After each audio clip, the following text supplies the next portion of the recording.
前日站啊，真侪场演唱会拢传出有人伫咧卖黄牛票，台北市刑事大队就10月呢，就掠到一对卖黄牛票的翁仔某。今仔日刑事局就表示，因搁再掠到幕后帮助抢票的工程师有14个人，因是利用这非法的方式去抢票，初步统计是有买到1000多张，而且赚的钱呢是超过100万。圣诞嫌犯偷咧咧，一句话拢无要讲。北市刑大10月掠到一对姓刘姓张的夫妻咧卖黄牛票，刑事局会同北市刑大，即阵掠到幕后帮助这对翁仔某抢票，圣诞的工程师等等14个人，因利用抢票的定式，拢总买到1114张票，初步计算集团有100万的利益。于12月10日至11日，同步在台北、新北、桃园、台中、高雄、宜兰等地展开搜索，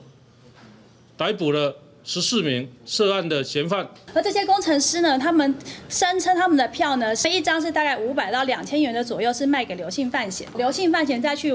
直接卖给这些跟他收购的这些民众。那他卖的钱呢，就会是一张是到演唱会的票价到2倍到10倍以上。刑事局讲，圣诞维修的集团抢到票，价格500到2000，卖予黄牛夫妻。黄牛夫妻搁再贴款介绍2倍到10倍，卖予国内外的歌迷。估计这对翁仔某一场演唱会就通赚200万。为着打击黄牛，文化部成立打黄牛办公室，但是在立法院告本委员会新文化部预算的时，执期成效无好，被冻结甚至是减预算。打黄牛办公室，到底黄牛是打到什么状况？我们看到黄牛还是越来越多啦，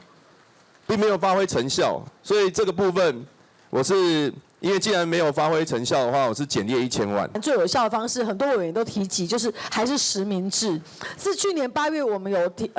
票券实名制补助作业要点发布之后，到现在已经有78场的演唱会实施。那我想请文化部也再进一步说明，未来怎么样扩大。有立委指出，票更实名制是通解决黄牛票的办法，希望文化部进一步鼓励表演单位实施实名制。文化部讲，无法度强制要求实名制，因当咧透过补助鼓励实名制，有意愿施行的业者有咧增加，因也参警政单位卖票网站指接过滤有异常行为的口责。记者阮李玉凯台北报道。